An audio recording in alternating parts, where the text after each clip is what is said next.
Domino Grange in Bedfordshire, a sanctuary for the overweight, the overwrought, and the plain exhausted.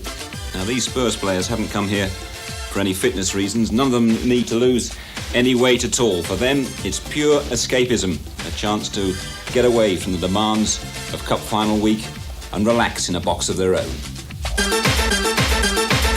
Woke up this morning, closed in on all sides, nothing doing.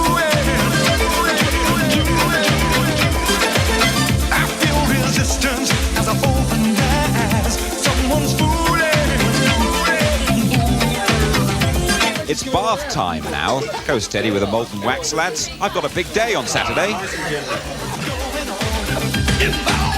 I understand you took a bride's garter this morning off her leg. Well, it was the bride that got married in the church across the road from the hotel we stayed in tonight. Yes. Oh, it's all right, lads, all right. They eventually got across the river to us. She came over, gave her the flowers, walked over the river. And then she says, would you like to take the garter off my leg? And Sil says, go on. And I says, no, I can't. He says, go on. And so I just took it off her leg. Did you get a phone number? No, I didn't. Shall we say, let's all sing together, play off sky blues, while we sing together, we will never lose. Tottenham or Chelsea, United or anyone, they are the victors, we'll fight till the day begins.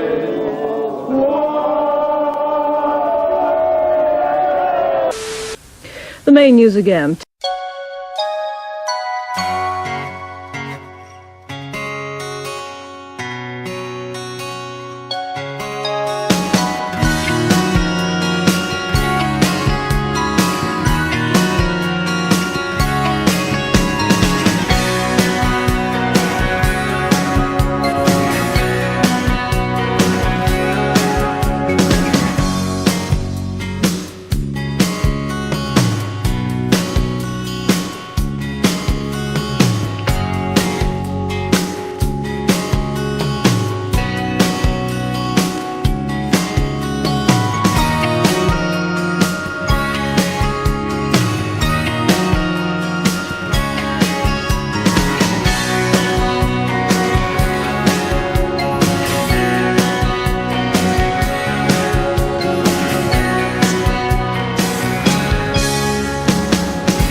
I first got into professional football, after 18 months, I still couldn't believe it. Playing football for a living, and I'd train and that, and I'd practice, and I had like 20, 30 balls for myself that I could just practice with and kicking the goal all day if I wanted to.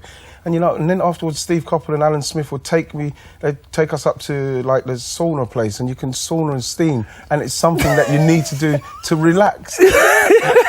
It's like, God, this is weird. But one of the biggest memories of a footballer is Mickey Droy, big Mickey Droy.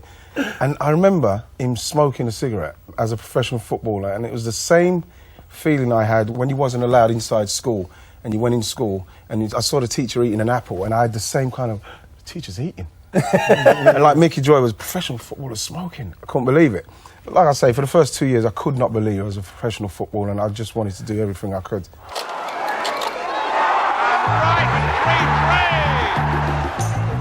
Wright. Wright. And it's dropped in.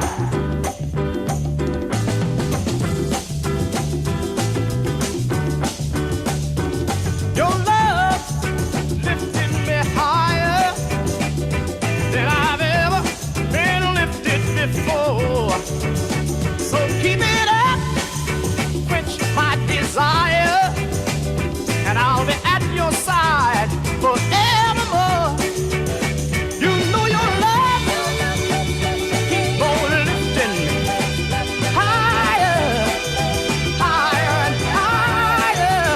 I said your love keep on lifting higher and higher. Listen, now once I was downhearted. How many goals did we get in the first season together? Loads. Oh no, altogether, forget that. Yeah, we must have got 8, and it was very. Our goal tally at the end of our first season was not Wasn't good. great. Wasn't good. I think we're coming back towards the end of the season, and you said we've got to do better than this. How many have you got? I haven't got enough either.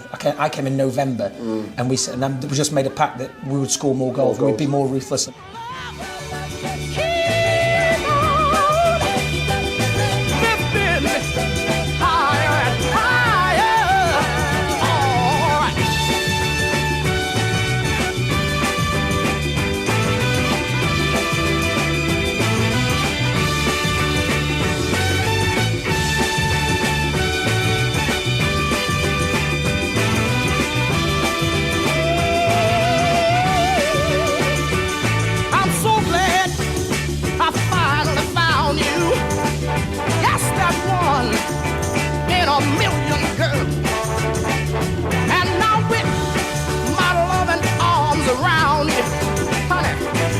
Stand up and face the world.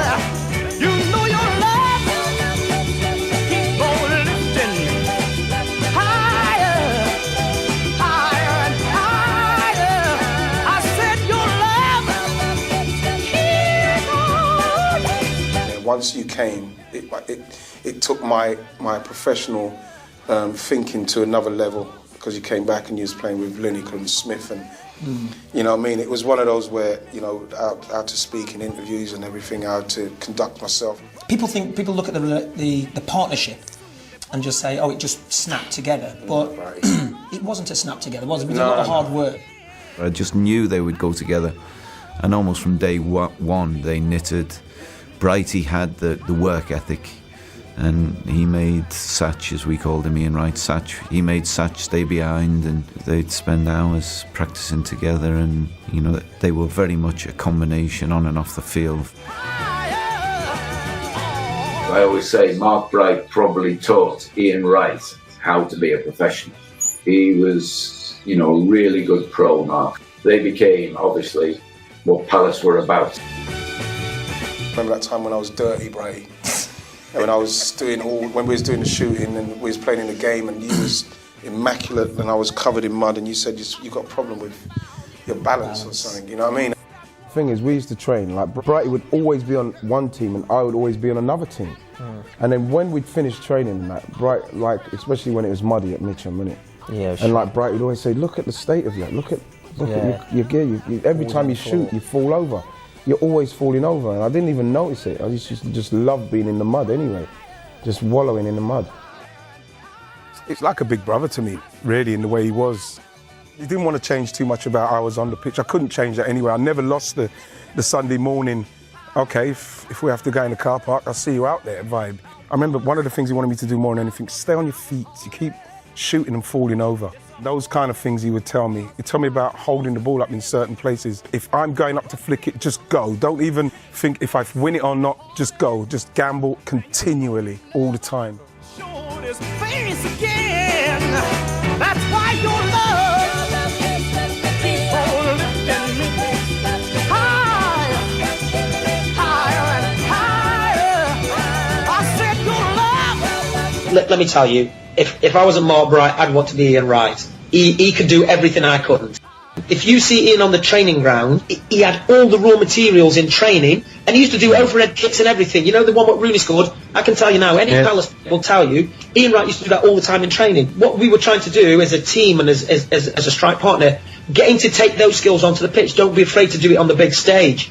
But what Ian lacked is the game sense of terms of being brought up and knowing where to hold, knowing where to pass, knowing where to run in the channel.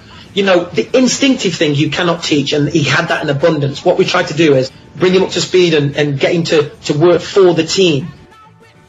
Ian Evans was the first coach when I was there. He was fantastic in helping us work together, feeding off. He used to hit balls to me, I used to flick it, Wright used to get on the end of it. Or he hit balls to me, I used to chest it and Wright would come around the front. We used to talk, we used to room together and talk and have things like, you know, on the bed like, I don't know, a shoe, a training shoe and this, and if you go here, I need you there.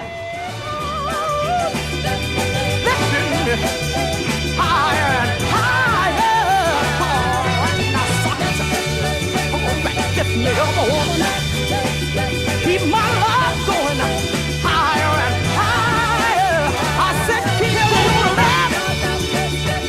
on lifting me higher, higher and higher. I said your love keep on lifting me higher and higher.